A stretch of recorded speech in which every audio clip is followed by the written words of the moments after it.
Cek, cek. Oke, selamat datang dan selamat bergabung kembali bersama saya, Kapten Omir, dalam channel Otak Miring 27. Time you are in my long day. You never close your eyes to see what happened to me. You hold my hand with a beautiful dream. Every step you remember. Kali ini kita akan mereview sebuah film bergenre action komedi yang berasal dari negeri gingseng, Korea Selatan. Film ini menceritakan tentang seorang agen khusus yang memalsukan kematiannya agar bisa menjadi seorang komikus. Konflik dalam film ini akan muncul ketika agen khusus tersebut secara tak sengaja membocorkan identitasnya melalui komik yang ia buat. Bagaimana keseruannya? Kita akan mulai dalam 3, 2, 1. Di awal film, kita akan diperkenalkan dengan seorang anak laki-laki bernama Jun yang hidup sendiri karena kedua orang tuanya telah meninggal dalam sebuah kecelakaan. Kemudian, seorang pria bernama Cheon menemui anak tersebut dan terjadi percakapan di antara mereka yang diakhiri dengan kalimat dari pria tersebut, yaitu, "Seorang pria harus mempunyai mimpi yang besar. Kau tidak ingin mengharumkan nama bangsa seperti ayahmu?" Scene berpindah pada beberapa tahun kemudian. Terlihat seorang pria sedang melawan dan melumpuhkan beberapa orang mafia seorang diri. Ternyata pria tersebut adalah Jun yang telah tumbuh dewasa. Ia diadopsi oleh Cheon untuk dilatih menjadi agen rahasia di Badan Intelijen Nasional. Walaupun telah menjadi seorang agen khusus, ternyata Jun masih menekuni bakatnya dalam membuat kartun. Setelah berhasil dengan misinya tadi, kini Jun harus kembali menjalankan misi tunggal.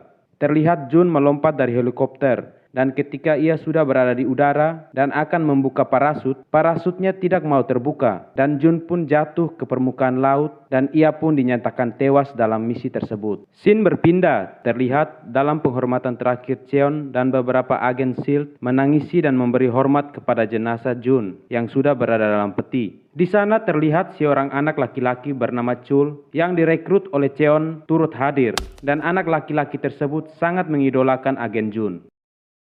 15 tahun berlalu, terlihat seorang pria sedang meruncingkan pensil, dan pria itu adalah Jun. Ternyata Jun sengaja memalsukan kematiannya, dan peti di awal tadi adalah peti kosong karena mayat Jun tidak ditemukan. Jun memalsukan kematiannya agar ia bisa membuat mimpinya menjadi seorang komikus menjadi nyata.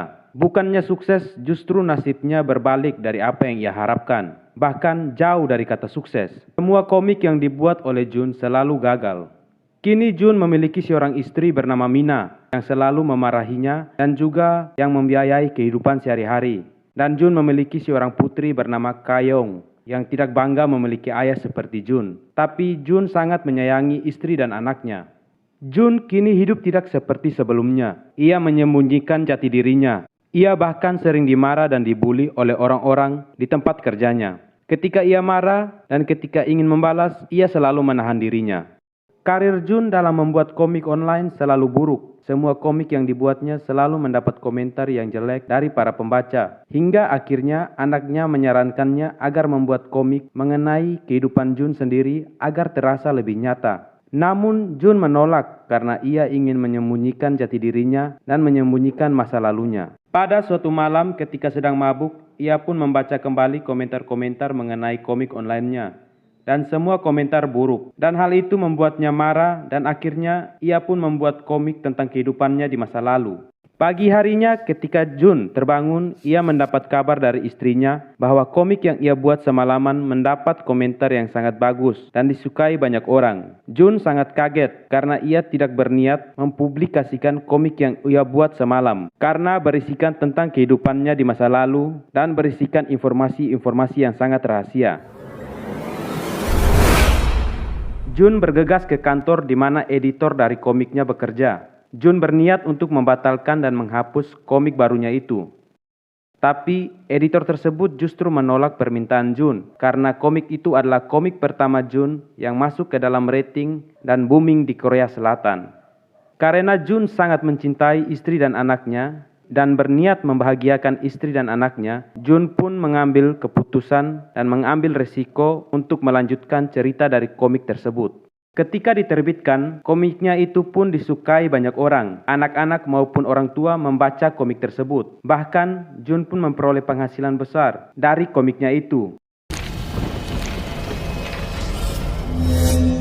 Ketakutan Jun akhirnya menjadi kenyataan. Badan Intelijen Nasional, tempat di mana ia bekerja dulu, mengetahui tentang komik tersebut. Dan ternyata komik tersebut menggunakan karakter dan nama yang sebenarnya. Bahkan, hampir semua rahasia Badan Intelijen Nasional dan keberadaan tim SHIELD yang sangat rahasia pun dibocorkan dalam komik tersebut. Badan Intelijen Nasional menyadari bahwa itu perbuatan Jun, karena ia satu-satunya agen yang memiliki bakat membuat komik. Mereka pun akhirnya tahu bahwa Jun memalsukan kematiannya. Tidak butuh waktu yang lama, Badan Intelijen Nasional pun mengirim agen Chul untuk menemukan keberadaan Jun. Chul adalah anak laki-laki di awal film yang sangat mengidolakan Jun. Singkat cerita, ketika Jun sedang bekerja di sebuah konstruksi, tiba-tiba beberapa orang datang mencarinya. Jun menyadari bahwa orang-orang itu adalah agen rahasia yang sedang mencarinya. Ia pun melarikan diri, dan ketika agen-agen itu berhasil mengepung Jun,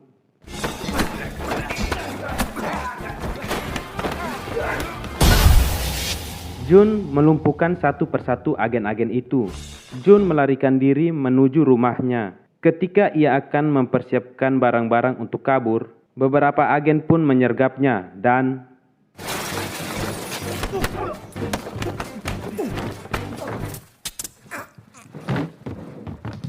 Jun akhirnya berhasil dilumpuhkan dan ia dibawa ke markas Badan Intelijen Nasional untuk diinterogasi. Di scene yang berbeda, terlihat sekelompok penjahat yang dipimpin oleh Jason sudah berada di kantor Webtoon untuk mencari Jun. Di sana, editor dipaksa untuk memberitahu keberadaan Jun. Jason memiliki dendam dengan Jun dan agen Cheun yang telah membuat matanya buta dan membuat mukanya rusak. Scene berpindah pada Jun yang sudah berada di ruangan interogasi. Di sana, Jun mencoba menjelaskan mengapa ia memalsukan kematiannya, tapi tetap saja dianggap sebagai pengkhianat yang secara sengaja membocorkan rahasia Badan Intelijen Nasional.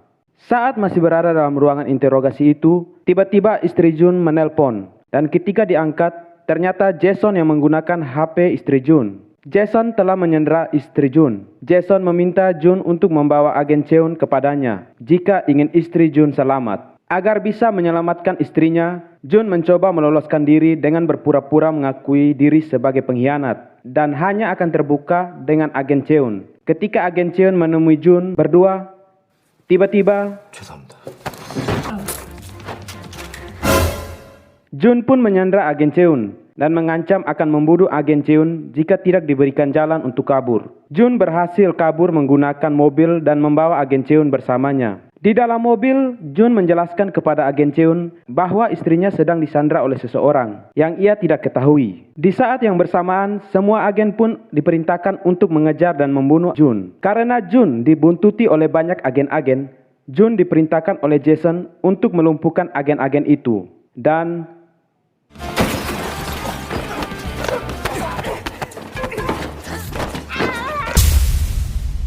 Jun berhasil melumpuhkan satu persatu agen-agen tersebut. Jun melanjutkan perjalanan membawa agen Cheun untuk menemui orang yang menyandra istrinya. Dalam perjalanan, Jun menelpon si editor dan Jun memperoleh informasi bahwa yang menyandra istrinya adalah Jason. Tak lama kemudian, saat sedang dalam perjalanan, tiba-tiba Direktur Badan Intelijen Nasional, Direktur Choi, menelpon agen Cheun. Direktur Choi menyampaikan bahwa mereka telah menyandra anak Jun dan mengancam akan membunuh anak Jun karena direktur mengira Jun telah membunuh agen-agennya. Tapi sebenarnya Jun hanya melumpuhkan, sedangkan yang membunuh agen-agen itu adalah orang suruhan Jason. Karena ancaman dari Direktur Choi, Jun yang sudah tiba di depan Jason harus memutar mobil dan kembali untuk menyelamatkan putrinya. Dalam perjalanan, Jun menjelaskan kepada Jason dan meminta waktu untuk menyelamatkan putrinya terlebih dahulu. Di tempat berbeda, terlihat direktur bersama kedua agennya sedang menyandra putri Jun. Dan hal itu diketahui oleh agen Chul. Dan karena rasa percaya yang masih tersisa kepada Jun, agen Chul pun membawa kabur putri Jun untuk bertemu Jun. Singkat cerita, akhirnya Jun bertemu putrinya, dan agen Chul menodongkan senjata kepada Jun dan menyuruh Jun untuk menyerahkan diri. Ketika Jun sudah tidak berdaya, putri Jun pun menceritakan sesuatu yang sangat menyentuh hati agen Chul. Hal itu membuat agen Chul dan agen Cheon tersentuh dan akhirnya memutuskan untuk membantu Jun menyelamatkan istri Jun. Mereka pun bergegas mengumpulkan senjata untuk menyerang Jason dan menyelamatkan istri Jun. Di tengah perjalanan, Direktur Choi mengikuti mereka. Mereka pun harus meninggalkan agen Chul untuk mengalihkan perhatian Direktur Choi dan agen-agen lainnya. Dan lucunya, bukan hanya agen Chul yang mereka tinggalkan, tetapi senjata yang mereka kumpulkan juga ditinggal bersama agen Chul. Jun, agen Cheon, dan putri Jun telah berada di markas Jason. Jun turun dari mobil dan hendak menyerahkan agen Cheon kepada Jason untuk ditukarkan dengan istri Jun yang disandra oleh Jason. Tidak lama kemudian, Jun menanyakan keberadaan istrinya, yang kemudian istrinya dibawa keluar dan istrinya sedang dalam keadaan mabuk karena menghabiskan semua minuman Jason saat ia sedang dikurung. Ketika Jun ingin mendekati istrinya, anak buah Jason langsung menghajar Jun. Dan karena hal itu,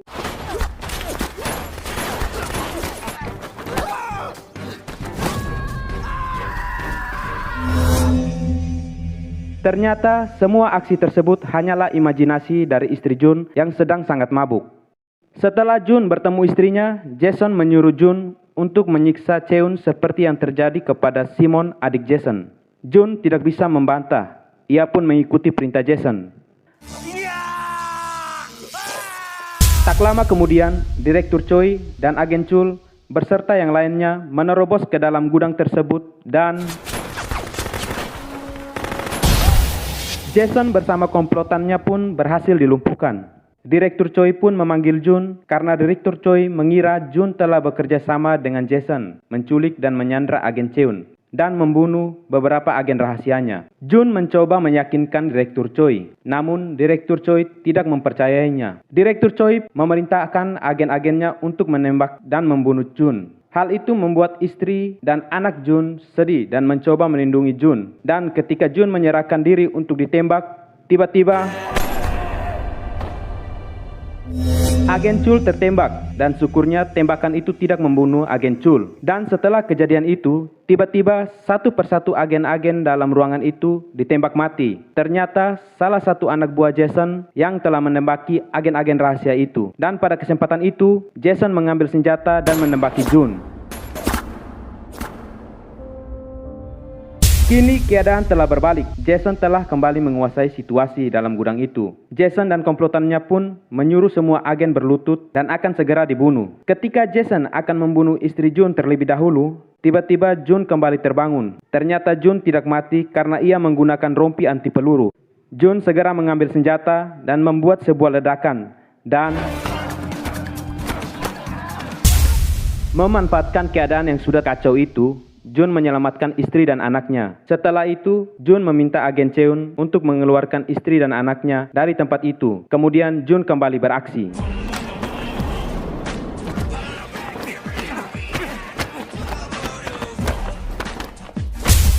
Di scene yang berbeda, terlihat agen Cheon mencoba menyelamatkan istri dan putri Jun dari tempat itu. Tapi di tengah perjalanan, mereka dihadang oleh anak buah Jason dan agen Cheon pun bertarung.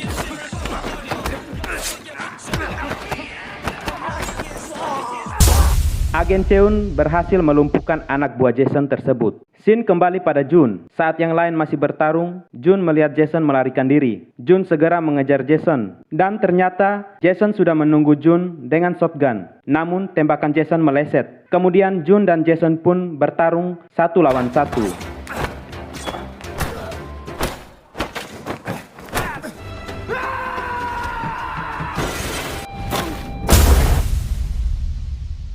Pertarungan itu akhirnya dimenangkan oleh Jun dengan aksi yang sangat luar biasa. Jason pun mati di tempat itu. Kemudian kekacauan dalam gudang itu pun berhenti.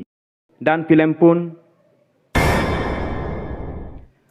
Demikianlah alur cerita film Hitman Agen Jun. Kapten Omir pamit. Peace and love. Sekedar basa-basi, sekedar berimajinasi. Andai ku pejabat ku pasti